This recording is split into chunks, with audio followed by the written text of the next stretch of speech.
आपका स्वागत है मेरे चैनल ब्रेन हुक कॉन्सेप्ट्स में। आज हम बिजनेस की दुनिया की कुछ बहुत फंडामेंटल चीज़ों में डाइव कर रहे हैं कि आप अपनी कंपनी को एक्चुअली स्ट्रक्चर कैसे करते हैं।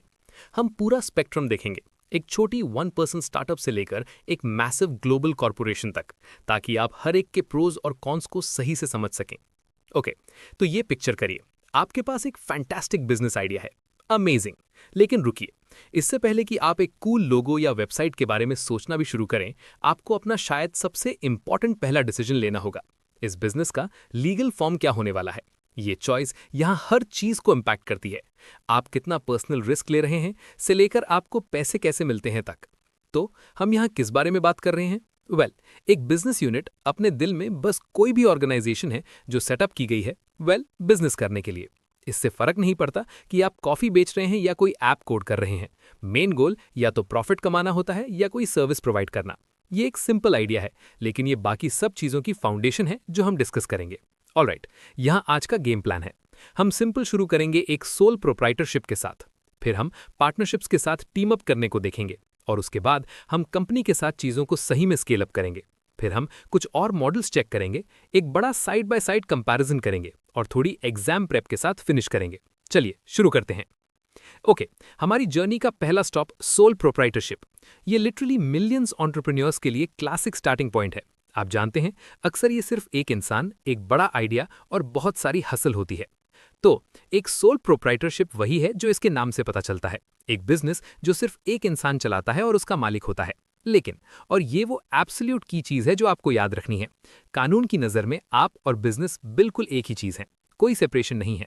आपके बिजनेस का पैसा आपका पैसा है, इसके कर्जे, डेट्स, वो भी आपके ही कर्जे हैं। ये एक बहुत जरूरी पॉइंट है। तो यहाँ डील क्या है, इसके प्रोज और कॉन्स क्या हैं? प्लस साइड पर इसे शुरू करना सुपर इजी है। सारे डिसीजंस आप लेते हैं और प्रॉफिट का हर एक पैसा सीधा आपकी पॉकेट में जाता है।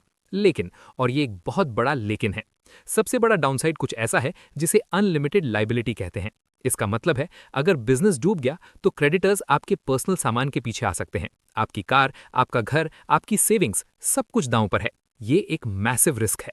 ओके, तो क्या होगा अगर आप सोच रहे हैं मुझे इसे शुरू करने के लिए और कैश चाहिए, या शायद कुछ अलग स्किल्स, या आप जानते हैं इसे अकेले नहीं करना चाहते। वहां पर टीमिंग अप काम आता है। चलिए पार्टनरशिप्स के बारे में बात करते हैं। एक पार्टनरशिप सिंपल शब्दों में तब होती है जब दो या दो से ज्यादा लोग साथ में बिजनेस करने का फैसला करते हैं। लेकिन यहाँ असली क्रिटिकल कॉन्सेप्ट है म्यूचुअल एजेंसी। इसे ऐसे सोचिए, आप सब एक ही जहाज के कैप्टन्स हैं।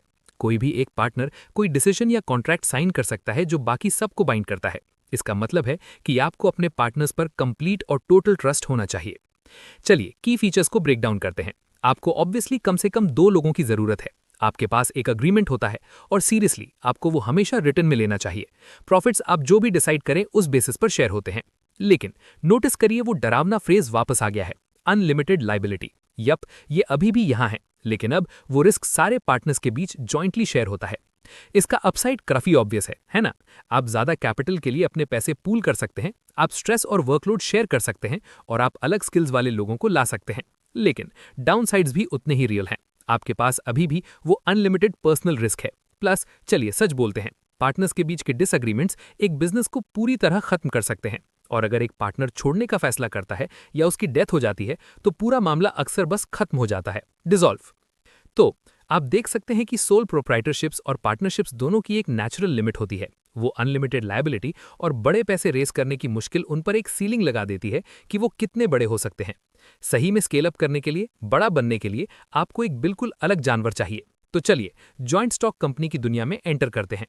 ओके, इस डेफिनेशन में बहुत कुछ चल रहा है, तो इसे अनपैक करते हैं। सबसे इंपॉर्टेंट फ्रेज यहां है आर्टिफिशियल लीगल पर्सन। बस इसे ऐसे सोचिए, जब आप एक कंपनी बनाते हैं तो कानून लिटरली एक नया इंसान बना देता है।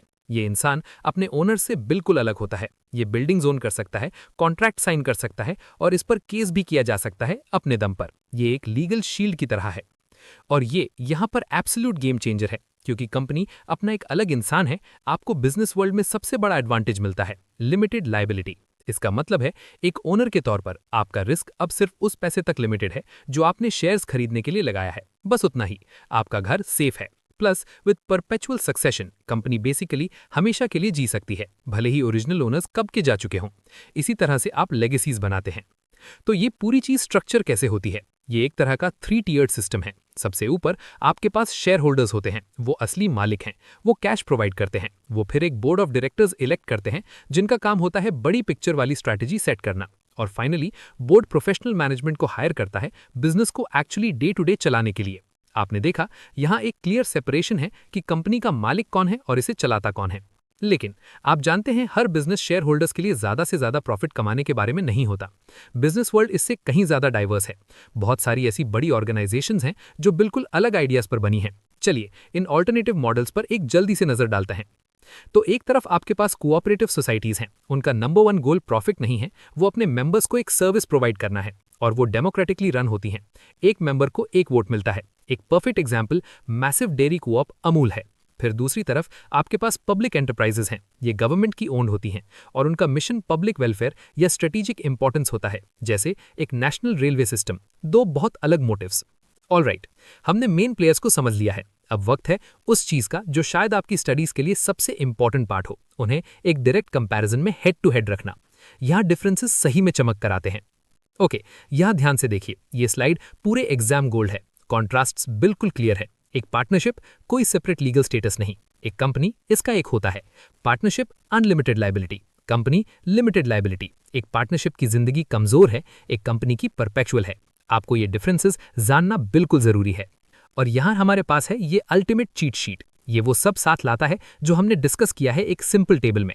आप लिटरली जर्नी देख सकते हैं जब आप एक सोल प्रोप्राइटरशिप से नीचे एक पब्लिक एंटरप्राइज तक जाते हैं।